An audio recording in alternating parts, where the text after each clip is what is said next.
a dream I know. Deep up my feelings for you.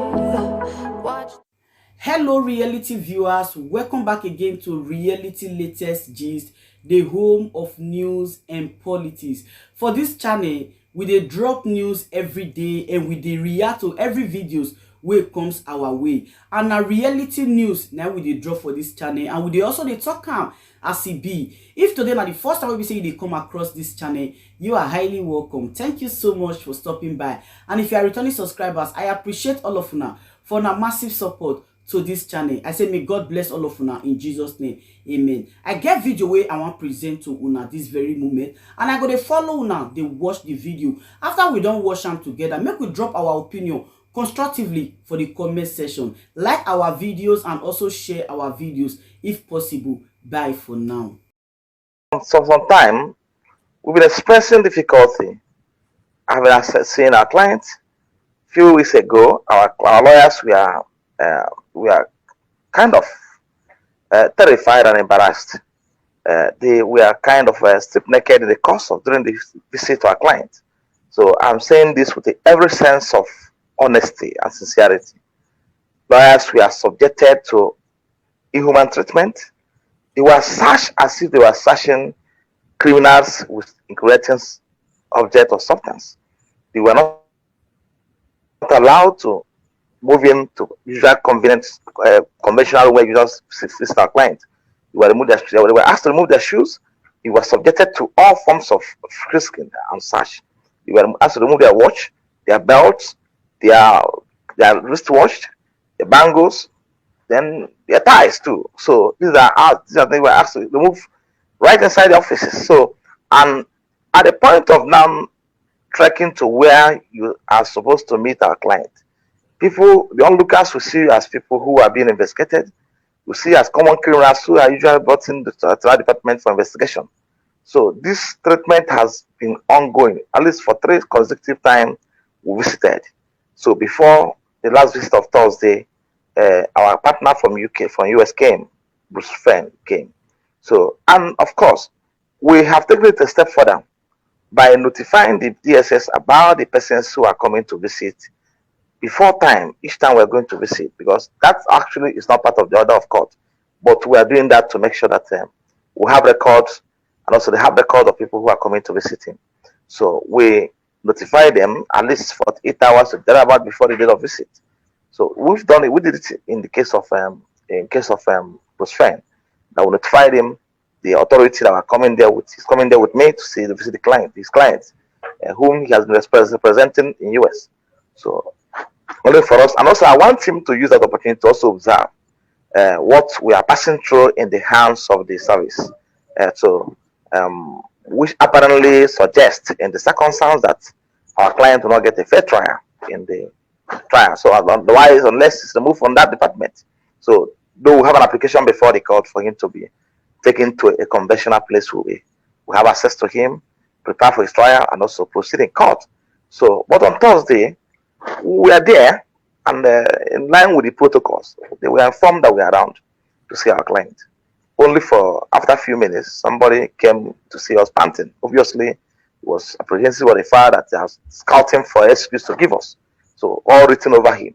So he now told us that people who are to receive us, person who are to receive us, has gone on a special assignment, and as such we can't visit our clients today. So this is another of court. We're not visiting our client on Mondays and Thursdays at the discretion of the SSS. That is not the position. The position that the court has given an order that we should visit him Mondays and Thursdays. And there is nothing whatsoever that will stop us from doing this, complying with this order of court. So anything short of that will amount to breach of order of court, which they did deliberately in the circumstance. However, we have taken steps to inform the court, communicate the court about development on Thursday, and also we have also activated the judicial process towards ensuring that people who are found culpable in this regard are charged for contempt of court, because it's clear contempt of court. So court made an order directed how to see, when and how to see the client. Yeah, it's not within your rights, within your discretion to tell us that someone who is to receive us on this day to see our client He's not there to receive us. After we have them in their numbers there who are serving there. And as a matter of fact, let it be mentioned here or pointed out here that we haven't been received by one person during the course of this visit. No, there are many of them there who can receive us and also take us to our client to have a chat with him. Particularly when this matter is fast, the date for hearing is fast approaching. So, and also, against the backdrop of the fact that his lawyer from US is here to see him. So, and remember the order of court says that lawyers will be allowed access to him, including his relatives. So, that's such a we found ourselves. But now, has this been happening? Remember, for clarity for viewers watching us, the moment the court made that order, that is Justice Binta Nyako, that was not obeyed immediately. Is that correct? It wasn't obeyed. Okay. Not totally. Let me correct an impression because this shouldn't be the first time it's happened.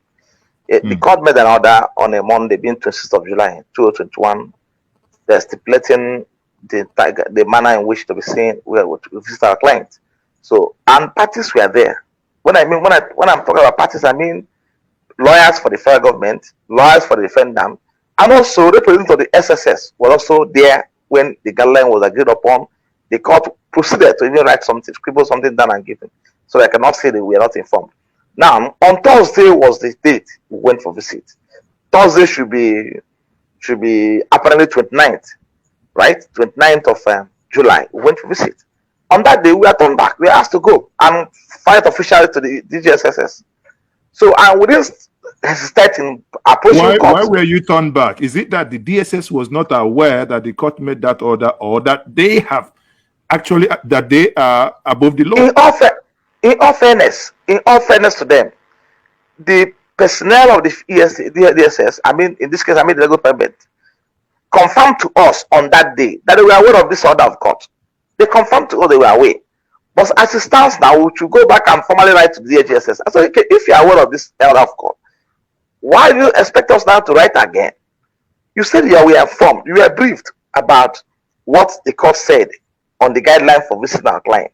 Then why asking us to go back again and write? Then we have to go back to the court immediately after we left the place. 5 from 48 and 7 of them. So upon the receipt of 448, that was when they did NAFOs and asked us to come back on Monday.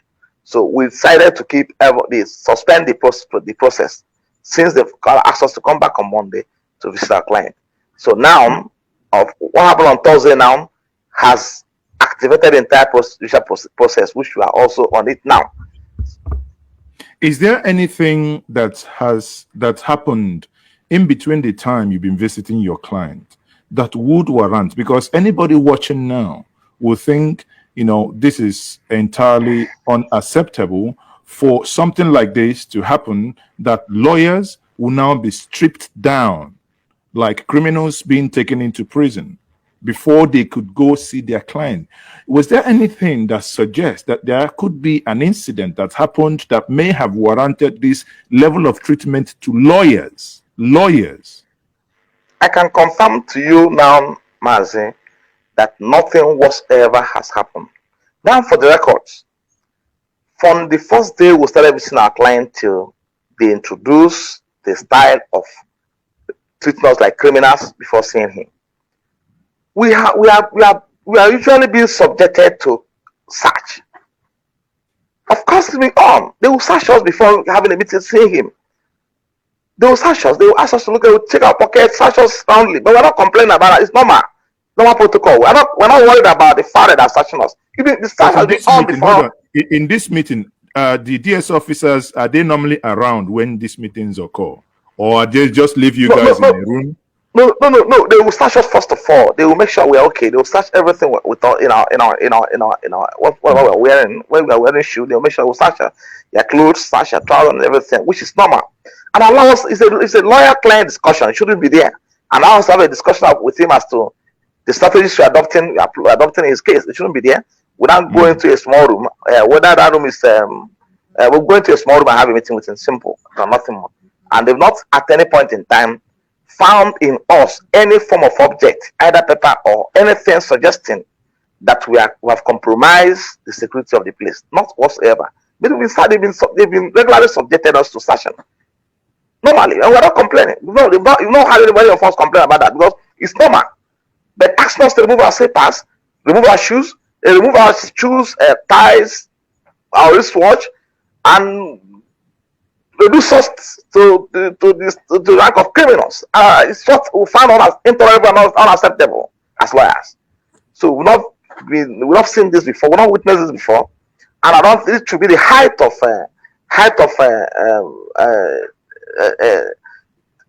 of embarrassment. It should be height of embarrassment. Yeah. Now, if something like this will happen to you and your other, colleagues who have involved in this case, what do you do? I mean, have the family members been able to see him in DSS custody? Were they also subjected to this level of search? No, the first time the junior brother came visited him, I went there with him, and he was routinely searched in line with their protocol, not what we are seeing today. So, and he saw his brother. We had a meeting we have a discussion with him, general discussion with him, and left. Nothing more. So, and since they introduced this style of stripping us down and all whatnot, so I don't think nobody has come. None of them has come around, apart from what happened on Thursday when I went there with Bruce friend who came all the way from US to see his client. And I mean, a couple of weeks back, I had with Chidi of Worship Media, I had an interview with Bruce Finn where he announced that he was going to come. In that interview, I did, raise, I mean, as usual, because listen, we have seen a lot of things happen in this government that nothing is off the hook. That, I said, well, in terms of his security, which is personally the most paramount. Now, and I think he's indeed a brave man. He braved it. He's here. And you people went, you said on Thursday, to see his client. Yeah. And the DSS still denied you access of seeing him. Is that correct? Sure. Yes. So their excuse, if I understand the interview you had yesterday in your office with Sowore, which Sowore helped us stream live. Sure. Again, mention about Sowore, I would say may the soul of his brother rest in peace. He tweeted this morning that his brother was killed by suspected headsmen when he was living. Yeah, I've rang him twice. I haven't. He didn't pick. I assume he's obviously going to be busy. But again, may the soul of his brother rest in peace. And that's a biological younger brother. Very well. In a very terrible condition as we speak. But having said that, in that interview yesterday, it was said that the reason they gave was that there was no one to go escort you people to go see him. What manner of excuse is that? Do you have one person dedicated to doing this, or couldn't anybody who is there escort you to go see your client? Well, the only question begging for answer at this point in time is one thing. One, we have been visiting our client. We've gone there regularly to see him. What they have to answer you, if you can ask them or call them, has there been any occasion when a person, an individual, receives us? The answer is no. From the office, during the course of seeing our client. Not one individual, not even two, not three. Will be being received by different persons, not even one. So we've been being received by a different person. 1, 2, 3, 4 different persons have been receiving us. So in this case, they told us that the individual who's supposed to receive us went on a special assignment. So I don't want to. Of course, the excuse is not more or less ridiculous. So I want to go into the merit or otherwise. Of course, they are trying to scouting for something to tell us to go. That's all. So, but let's wait and see what happened on Monday. Because we're going back on Monday. Okay, so you're going back on Monday to see him. Sure. And Sure. Fingers crossed. Obviously, that excuse, because if they come up with another excuse, it will now be very obvious, even visible to the blind and audible to the deaf. Sure. Now, I will not have any apart from this 10th of 29th of July, 2000, where they denied all access to him. I don't think afterwards we've been having seen him. Once come, we feel if they will notify them about our presence. They will call them and allow us in, check us and search us. And we go in. Normal, usually. We never had any concern. We never have any challenge. Visiting him, discussing with him, seeing him before, and then afterwards. You have made an application in So the court. until Sorry, you made an application. Again, sorry, pardon. You've made an application to the court for your clients to be moved to Kuje prison. Now, when is that hearing for that matter coming up? And why, obviously there is no decision that will be made until the court says otherwise that your client should be moved to Kuje prison. Of course, the matter has been adjourned to October 21st for hearing. And these are pending applications the court will dispose of before going into the substantive trial. So once that court seat, anytime court seat, if court seat or not before then, that should be the first application court to entertain, because it's very compelling in the circumstance we presently find ourselves. Because if that is not taken and probably rule entertain on the merit, I don't think it will affect a number of things we are doing in court, particularly our relationship with our client as regards to where it's being presently kept. Because if you don't have access to him, if you cannot have briefs with him, as in pre-trial conference with him, under a polite environment, that means he cannot be effectively defended. So he can't be interviewed under an atmosphere of fear and intimidation. That's not, it can't happen. I can assure you it can't happen. There's no trial will go on under that kind of environment. That it cannot happen. I can assure you. Because as far as concerned, Nnamdi has not been convicted. He's still presumed innocence in the eyes of law. So he's entitled to all facilities available to him to prepare for a trial. That's what the Constitution says. The Constitution, which they are still respecting and observing today. So if they cannot allow him benefit to have the benefit of this provision of the Constitution, that means no trial will go on. I can say that to the whole world at this point in time.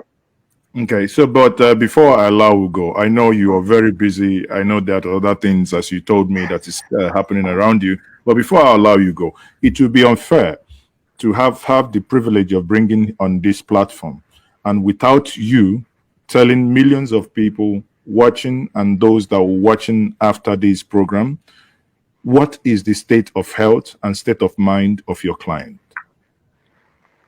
Well, I will first of all address the state of health, but the state of mind is firm, stable, state of mind, firm, stable. Then now, coming to state of health, we are privy to the fact, which is now is now within the public domain, that he was abducted in Kenya, kept in an environment, unconventional environment, taken to a private residential apartment, where he was subjected to all forms of inhuman treatment, torture. They inflicted him with all sort of injuries in his body. So he's still yet to recover from the injuries inflicted on him and torture he underwent. Now, he's still being subjected to torture today. I can confirm that to you. Hold on here. You mean as he sees today, he's still being subjected to physical torture? Yeah. No, I mean, he's still being subjected to torture. Okay. So call it mental torture in the circumstance. Okay. Because he is being kept in a place he doesn't have access to anybody. He's there alone. He doesn't watch television. He doesn't have somebody to interact with. And he's still on treatment. I may make sense to you. So yes. It's on treatment. So that's why we are asking the court to make an order, because we're in court now. We have found application to that effect for an advanced medical, for an advanced medical attention to be given to him.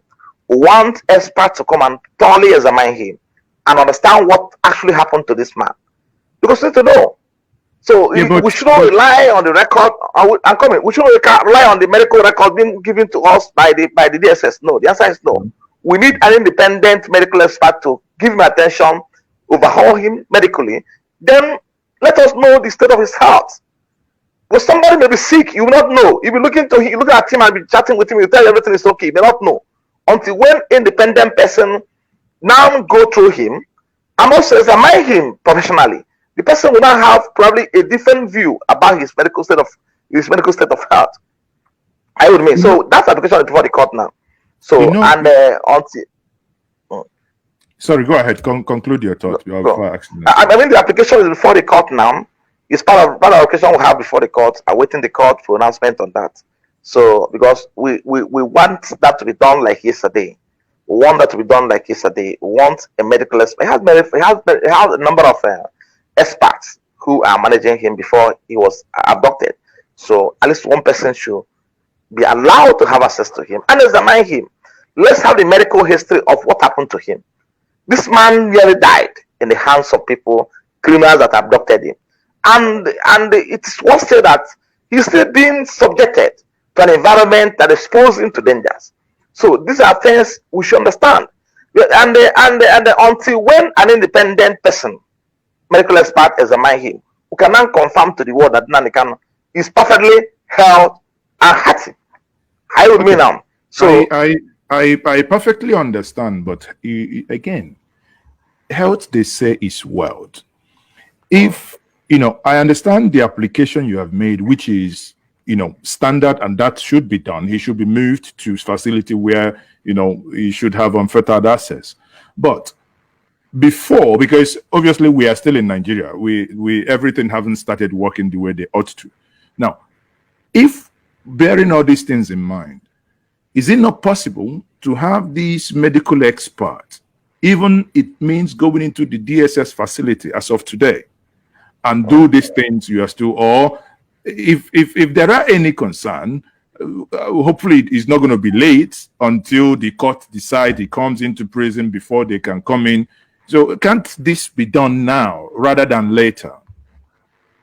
Well, as it stands now, we have taken a number of steps I may not like to discuss in public in that regard, and because we can't do anything without reference to court. Of course, you understand how the system works here. So, and once the court is not involved formally in anything you're asking them to do, they will find a excuse. They will have a deadly excuse to give you. So, we have taken some steps I may not like to discuss in the public domain for the public. So, and I believe in the course of time that I'll make some things public. I will believe in the course of time I'll make it public when necessary. But now, as it's down, I will leave it as it is. So, regarding the efforts we're making to get an expert to examine him, things are being we are taking steps in that direction. So but I will not to discuss the substance or maybe otherwise invite in this platform for now, but I may discuss that later because of time. Yeah, thank you very much. And before I let you go, is there anything that he has told you to tell everyone watching and people, maybe siblings? Obviously he's cut off with everybody. Sure. Unless you come, because there is no telephone unless somebody visits him. But now you've visited him and you've told the world that he's in good health. You've told the world as well now that aside these technicalities, that everything is normal. Is there any other thing, any information that you might wish to use the opportunity before I let you go, tell the world of his status now? Well, Mazen Nnamdi is a strong spirit, and he's not in any manner shaken. He's still strong. He's strong in his convictions, still remain firm in his belief. So he asked me specifically to tell people, to at least thank people for the overwhelming support, his millions of fans, and also solidarity shown so far, because we discussed about solidarity of people. So he said that he's eternally grateful to them, and that you continue to pray for him, so that this too will come to pass. Because I know he has not committed any offense unto law, to deserving of what his travel is passing through now. So I should extend his heartfelt gratitude to people, to his supporters, so millions of fans who are daily praying for him and who are clamoring for his release. So, and they should remain resolute and consistent in that request. Thank you so much, and remain blessed. Thank you very much, Barrister Ejiofor. That's a very fine place to leave it. And everyone, thank you very much for joining us in this brief conversation. It's now about 14:53 here in Nigeria. And I will say thank you once more for your time. And as you go on Monday, again, send our regards to him and send regards to your team. And we say thank you once more for being part of this broadcast this afternoon. Thank you very much, Barrister Ifeanyi Ejiofor. Again, thank you. So everyone watching me, I just had this conversation now. This was a live conversation with Barrister Ifeanyi Ejiofor, who is the lead counsel, indigenous people of Biafra, and also the lead counsel to Mazi Nnamdi Kanu. Again, many of you watching, this was live. Those of you asking on